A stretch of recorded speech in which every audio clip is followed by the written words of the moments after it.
Hey everyone, welcome to the show. Hello, where? It's amazing to think how much we've all missed out on just because women haven't always been able to fully embrace their potential. I mean, how much brilliance has been lost, how much progress has been delayed. It's like, wow, what a cost. It really makes you think, right? This idea that when any group is held back, we all pay the price. It frames women's empowerment as something that benefits everyone, not just women themselves. Exactly. And that's what we're diving into today. We're talking about personal growth, self-esteem, and how women can unlock their power in society. And our guide for this deep dive is Louise L. Hay's Empowering Women, Every Woman's Guide to Successful Living. You can find a link to the book in the description, by the way. Now, you might be thinking, oh, another self-help book, but Hayes' work goes so much deeper than that. She really takes a look at the societal forces that have shaped women's lives and gives you practical strategies to reclaim your power. It's like she's giving you the tools to understand where these limitations come from and how to break free from them. So yeah, hit that like button and subscribe if you're interested in this kind of stuff. Definitely. Okay, so Hayes starts with this really important premise that women have been programmed almost from the moment they're born. It's this idea that women have been given these messages, sometimes subtly and sometimes not so subtly, that tell them they should be ashamed or that they're to blame for things. And it's this early programming, both from family and society, that creates many of the challenges women face later in life. Yeah, and she even talks about her own mother, right? How she learned this whole thing about female obedience to men, not necessarily because anyone explicitly told her, but just by watching how her mother acted. It's fascinating how these patterns can be passed down through generations, often without anyone realizing it. Totally. And then Hay brings in this excerpt from a 1950s home economics textbook. And let me tell you, it is shocking. It's like, have dinner ready. Like, that's a woman's main priority, to take care of her husband's needs. It's like her whole life revolves around him. That excerpt really highlights the rigid expectations that were placed on women back then.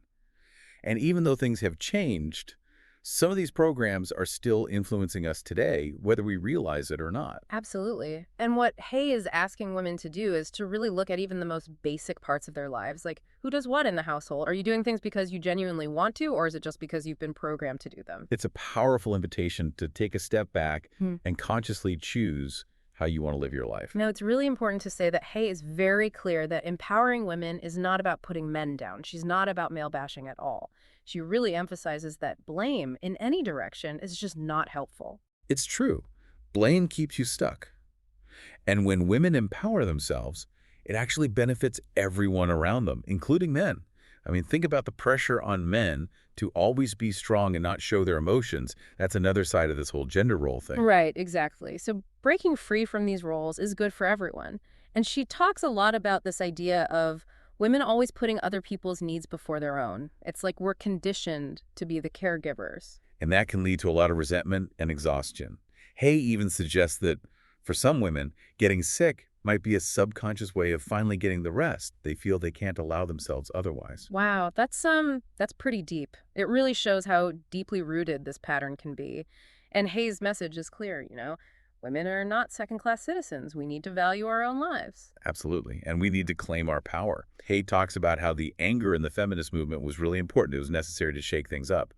But now, she says, it's about moving past that anger. Yeah, releasing the blame, the feeling of victimhood. Exactly. It's time to create a new reality. And of course, there's still real inequities, Yeah. especially when it comes to things like earning power and, well, laws were written for men by men for a long time. Yeah. But think about someone like Eleanor Roosevelt and her fight for indoor bathrooms in every new house. It seems such a small thing, but it made a huge difference. It shows the power women have when they work together. And when you think about how women were treated in colonial times, it's clear that we've come a long way. But as Hay says, this is a new phase of evolution, and there's still a lot to do. Okay, so after she lays this foundation of recognizing how we've been programmed, Hay moves into the world of advertising. And this is where things get really insidious. The advertising industry so often targets women's lack of self-esteem. It's all about making you feel like you're not good enough so that you'll buy their product. Right, like you need to change something about yourself, whether it's your weight, your hair, whatever. And teenage girls are especially vulnerable to these messages because they're still figuring out who they are. It's no wonder we see so many eating disorders. It's really tragic. So what Hay says is to become aware of these tactics, analyze the advertisements you see, don't just passively absorb them. Exactly. And she suggests actually writing postcards to companies that run offensive ads. Let them know you won't support their product. And support the companies that portray women in a positive light. I mean, Yeah. you've seen women's magazines. It's like, here's a diet plan, and oh, here's a recipe for a triple chocolate cake. It's so confusing. It's all about creating a healthier and more empowering media landscape. Yeah, because the bottom line is you are already good enough, exactly as you are, right now. That's a message we all need to hear. Okay, so this next section is huge. It's about the power of our thoughts and beliefs. Hay says that our thoughts literally create our future experiences. Yeah. If you're constantly thinking negative thoughts, you're basically setting yourself up to have negative experiences. Yeah. So if you're surrounded by negativity, what do? Hay says that whenever you hear someone being negative, silently counter their statement with a positive affirmation for yourself. So you might think, that might be true for you, but it's not true for me. And she even says sometimes she'll say it out loud, which, good for her. But the point is, you can't change other people, you can only change yourself. But here's the cool thing. When you do change yourself, the way people react to you also changes. It's like you're putting out a different energy and the world responds differently. And she even brings in science here. She talks about neuropeptides, these chemical messengers in your body that are released by your thoughts. So whether you're thinking positive or negative thoughts, it's actually having a physical effect on your body. And this is the same for everyone. So holding on to anger and resentment is literally toxic for your body.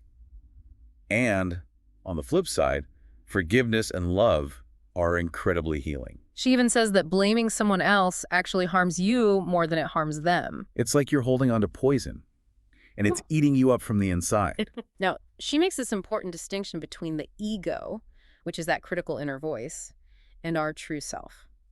When your sense of self-worth is strong, you're much better able to resist the negative chatter of the ego. So it's not about ignoring those negative thoughts completely. It's about recognizing them, but not giving them power. And one exercise she recommends is the mirror exercise. You stand in front of a mirror, look yourself in the eyes, and say something positive to yourself. It can be as simple as, I love you. It might feel awkward at first, but it's a powerful way to connect with your true self. And remember, she says, what we think and say to ourselves becomes our reality. We often spend so much time imagining the worst possible scenario instead of focusing on our dreams. So what if we started visualizing what we want to happen instead? Exactly. And connecting with that inner strength, that universal connection, she calls it. It's that source of wisdom and power that's within all of us. And when we shift our thinking, the outer world starts to respond differently. It's like we're attracting different experiences. So it's about being willing to change our thinking, to connect with that inner strength every single day. Now let's talk about fear.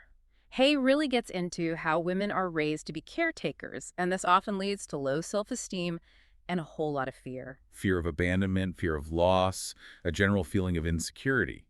And these fears can keep women stuck in jobs and relationships that are making them unhappy. It's crazy, right? The thought of being alone can feel scarier than staying in a bad situation. And then there's the fear of success, that feeling of not deserving to be happy or prosperous. Like we're not allowed to have good things. So Hay says we need to learn to trust life, to believe that life is here to take care of me and I am safe. It's about letting go of that need to control everything and having faith that things will work out. And she encourages us to pay attention to those little synchronicities, those coincidences that feel like a sign. It's like the universe is sending us messages. And when we notice them and feel grateful for them, it reinforces that sense of trust. She even talks about having guardian angels and asking for their help, which, hey, whatever works for you, the point is you're not alone. And then she gets really practical about how to identify those limiting beliefs. She says, make lists under headings like what I believe about men, what I believe about work, what I believe about money. It's amazing what comes up when you actually write these things down. You start to see all these subconscious rules you've been living by. And then you go through those lists and you mark the beliefs that feel good with a star. Those are the ones you want to reinforce. And you mark the ones that feel bad with a check mark. Those are the ones you want to reprogram. It's like you're taking control of your belief system. And this is where affirmations come in. Hay is a big believer in affirmations, and she's very specific about how to use them. Yeah. She says affirmations must be in the present tense. So instead of saying, I will have, or I want to be, you say I have and I am. It's like you're claiming it as your reality right now. Exactly. And she recommends forming study groups with friends to support each other in this work. You can share your affirmations, discuss the book, and just encourage each other on this journey. And she poses some really thought-provoking questions for self-reflection, Yeah. like how can I make my life the best it can be, or what qualities do I truly desire in a partner? These are the questions that help you figure out what you really want. And Yeah. then she shares her own personal philosophy, which is really inspiring. It's nice to see an example, right? Yeah. And she encourages everyone to create their own personal set of beliefs and affirmations, to create their own safe universe through their thoughts. It's about taking control of your inner world. And she has this practice of addressing problems right away.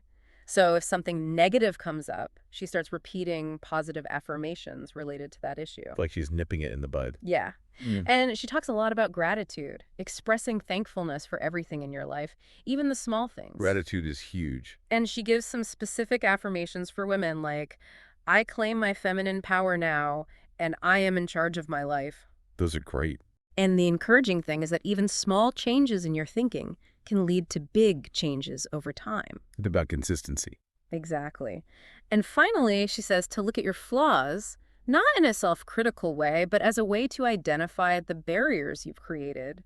Because, a lot of the beliefs we picked up in childhood weren't even true in the first place. It's time to let those go. Okay, so Hay then lays out her key principles for empowerment. It's like a blueprint for creating a more empowered life. What stands out to you from that list? Well, the first one is huge. Love and approve of yourself unconditionally. If you don't have that, nothing else will really work. Self-love is the foundation. And then don't scare yourself. We spend so much time worrying about what might go wrong. Replace those fears with positive affirmations. Be committed to your relationship with yourself. I love that. You are the most important person in your life. You deserve your own love and attention. Treat yourself as though you were loved. Just imagine if we all did that. It would change everything. And forgiveness is so important, forgiving yourself and forgiving others. Holding on to resentment only hurts you. Release the past. Let go of what's no longer serving you. It's time to move on. Every woman has a right to her own money. Start saving. Financial independence is crucial. Absolutely. Fulfill your creative side.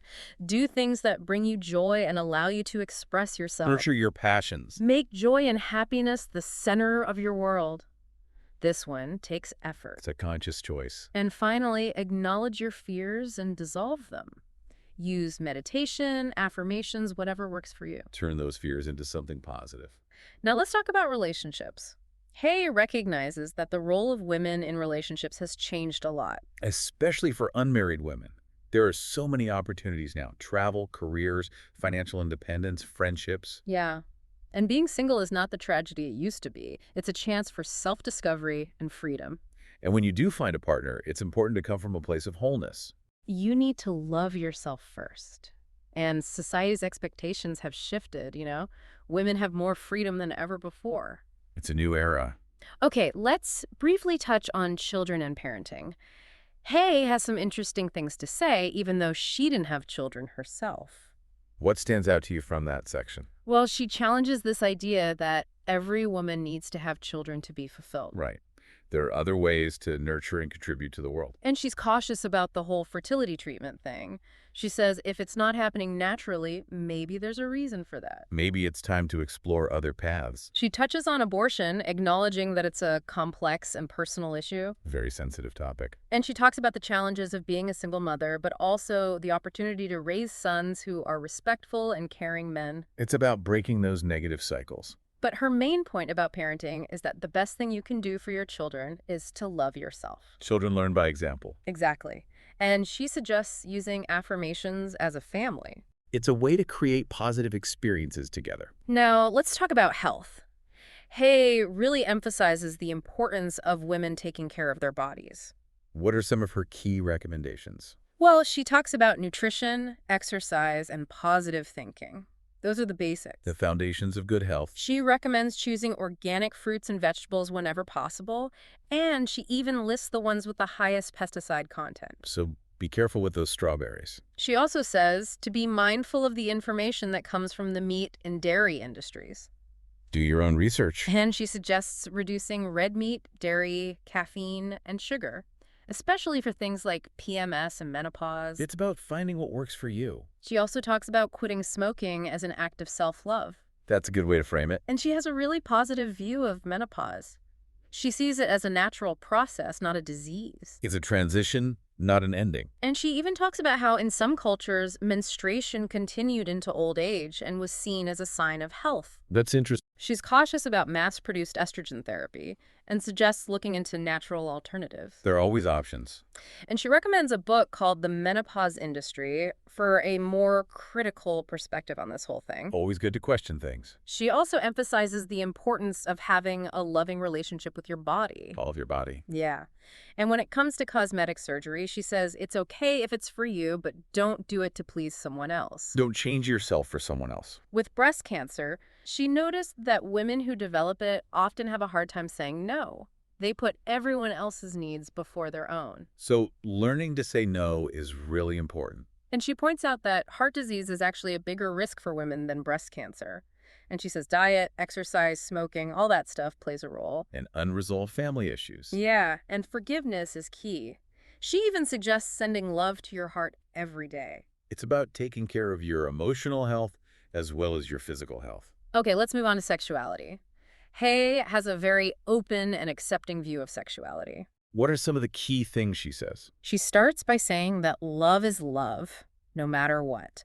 And she acknowledges that sexual orientation is most likely innate. This is who you are. And she even says we need to apologize to our lesbian sisters for the way they've been treated. And hate and judgment. She also talks about how more older women are exploring gay relationships, which I think is interesting. It's a sign of changing times. She mentions the different dynamics in same-sex and heterosexual relationships, and she talks about how in some historical periods, same-sex intimacy was viewed differently. It's always been a part of human experience. And her main point is that love is where you find it. And as long as it's coming from a loving place, it's valid. It's about following your heart. Now, this next topic is really important. It's about sexual harassment and speaking out against it. Hay doesn't shy away from this. She asked a really powerful question right at the start. How many times have women been dishonored or assaulted and remained silent? And how many times have we blamed ourselves when a man crosses the line? It's a question we all need to ask ourselves. It's time to break the silence. Hay is adamant that women need to speak up. If we don't, this behavior will continue. And she shares a personal story about something that happened in her own home. It's actually pretty shocking. It just shows that it can happen anywhere, to anyone. She talks about how she initially let some things slide, how she didn't always set clear boundaries. It's easy to do, especially when you trust someone. And it turns out that someone she had trusted was actually harassing her friends and employees. And they had been afraid to tell her. The fear and shame can be so overwhelming. Even her own girlfriend, who she describes as a very strong woman, hesitated to speak up. It just shows how deep this conditioning goes. So Hay finally confronted the person with the support team, and of course, he denied everything. That's typical, unfortunately. And even afterward, her girlfriend was questioning herself, like, did I imagine it? Did I cost this man his job? It's so common for women to doubt themselves in these situations. But Hay took action. She fired him. And she even went to therapy to understand her own part in it. It's about taking responsibility. And she says that the abuse of little girls is far too common. We need to teach them to speak up. To trust their instincts and to know that they deserve to be safe. She even says that firing this guy was like her finally standing up to her abusive stepfather. It's like those old wounds can resurface. And she contrasts this situation with her work environment, which was very positive and supportive. It shows the importance of creating healthy boundaries. And Hay says she's committed to speaking out about this for all women. If she doesn't use her platform, who will? It's about using your voice to help others. And she talks about how women are often raised to see men as authority figures and themselves as victims. So we feel powerless, like we can't win. And she talks about all the ways women are discounted and undermined, even when they're fighting for their worth. It's insidious. It's like a constant chipping away at your self-esteem. She says, we've been trained to be submissive, and we need to be aware of any boundary violations. No matter how small they seem. And she talks about how women often carry the burdens of the men in their lives. It becomes normal. We take it on without even realizing it. And she says, blow the whistle, speak up. But of course, there's fear of embarrassment, of retaliation. It's a very real fear. And she talks about these battlefield atmospheres in homes, how damaging it is for children. It's heartbreaking. And Hay says, we as women have allowed this to continue in some ways through our silence, it's up to us to stop it. To say no more. Silence is detrimental to us and to society. And even though we've had the women's liberation movement, abuse is still happening. We still have work to do. So she says, stop allowing abuse from yourself and from others. Tell the truth. Bring those secrets into the light. That's how we stop it. And set boundaries. Boundaries that honor you, because you deserve to have boundaries. You are worthy of respect. And she talks about how abusers test those boundaries. If you let them get away with a little, they'll push further. Slippery slope. So call them out right away, even if it's something small. Be prepared for denial. And don't accept their excuses. You're not responsible for their behavior. Nurture yourself. Take care of yourself. And be a troublemaker if you have to. Stand up for what's right. Hay says she will continue to speak out about this, and she encourages women to educate themselves. Knowledge is power. She even suggests teaching classes for women on self-honor and how to handle these situations. It's about giving women the tools they need. Visualize how you want to be treated. Use affirmations to empower yourself. Rehearse how you'll respond in difficult situations. Be prepared. Know your worth. Know that you have the right to say no to anything that feels wrong. And teach other people how to treat you. Don't reward bad behavior. It's about setting the standard. Look for men who have good character. And stay away from men who hate their mothers. That's a big red flag. Our silence allows this abuse to continue. It's time to speak up. And she recommends some great books for further reading. There are resources out there. And she ends with some powerful affirmations. Things like, I am a valued human being, and I easily speak up for myself. Those are great affirmations. Okay, let's move on to this whole thing about getting older. This is a topic that a lot of people dread, but Hay has a really positive perspective on it. What's her main message about aging? She says we need to stop putting so much emphasis on youth. We need to honor older women and their wisdom. It's about respecting our elders. And she says that the way we age is largely programmed into us. We don't have to accept that narrative of decline. We have the power to create our own experience. The second half of life can be even better than the first, she says. But it takes a shift in thinking. It's about embracing those treasure years. And she points out that people are living longer now, which means menopause is a bigger part of women's lives. But we need to reframe how we think about it. She critiques the pressure to conform to these age-related expectations. And she shares how she feels younger now in her 70s than she did when she was younger. That's amazing. She says a lot of our fears about aging are learned. We can change them. It's about changing our beliefs. And she talks about how the baby boomers are changing the way we think about aging. It's a new generation with a new perspective. She encourages us to create new ways of living in our later years.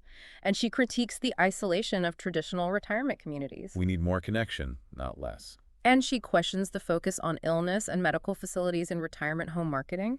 It's like they're expecting us to be sick. And she talks about the struggle with physical appearance, which so many women experience. It's a lifelong battle for some of us. But she says that true change comes from within.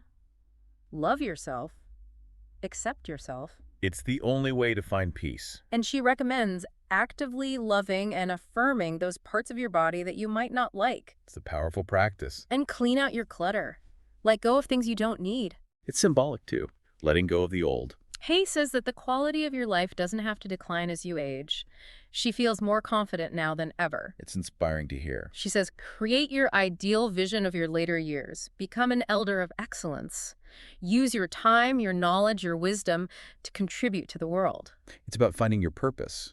Even small contributions matter. And she says, look at the women around you. Who is aging miserably and who's aging magnificently. What are they doing differently? And she encourages us to think about how we want to die. That's a deep one. She says that even the end of life can be a positive experience, and she reminds us that the outer world reflects our inner world.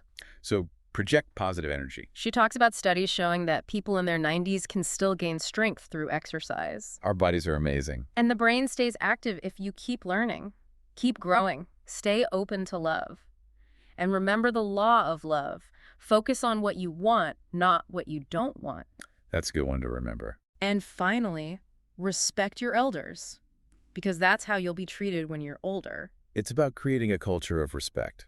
And she ends with some wonderful affirmations for aging gracefully, for vitality, for peace, for love, and for prosperity. It's a beautiful vision. Now let's talk about money.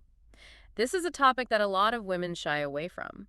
But Hay says don't. She challenges that old-fashioned idea that women don't need to worry about finances. That's dangerous thinking. It leaves women vulnerable. She says women are perfectly capable of managing money. And she points out that girls often do better than boys in math in early education. So don't underestimate yourself. She says women need to learn about banking and investing, no matter what your relationship status is. It's about being prepared.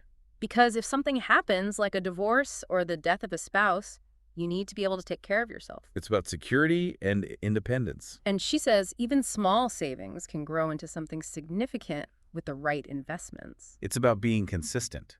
And she shares her own affirmation, which is, my income is constantly increasing and I prosper wherever I turn. That's a powerful one. She talks about having a prosperity consciousness versus a poverty consciousness. It's about your mindset. The universe responds to those who believe they deserve to receive. It's about feeling worthy. And she says that people who are struggling financially often have the hardest time believing in abundance. It's a tough cycle to break. But she reminds us that nothing comes into our lives until we create it in our consciousness. It all starts with our thoughts. And she calls affirmations mental contributions to a cosmic bang. I like that. And when your income increases, even a little, be grateful. Say, I've earned this. I deserve it. Own it. And remember, we all have the power to create good in our lives. It's about tapping into that power. Now, Hay talks about this concept of tithing to yourself, saving 10% to 20% of your income. It's like an investment in your future. It's a way of showing yourself love and showing the universe that you're worthy of abundance. It's a powerful act. And she says, take that tithe off the top before you even start budgeting. It's a leap of faith. Okay, lastly, let's talk about women supporting women. Hay is a big believer in the power of empowerment groups. What are these groups all about? They're about women coming together to identify their limiting beliefs, use affirmations, and share their experiences. It's about creating a supportive community. And you don't have to be perfect to start a group. You just need a desire to share and an open heart. It's about helping each other grow. She suggests having weekly meetings, maybe using the chapters of her book as a guide. That's a good idea. Create a safe space where people can share openly. Confidentiality is key. And be non-judgmental. It's about creating a space of acceptance. She gives tips for facilitating the group, like timekeeping, listening, and encouraging I statements. It's about creating a good flow. And if someone is dominating, gently guide them back. Maybe incorporate some mirror work or meditation.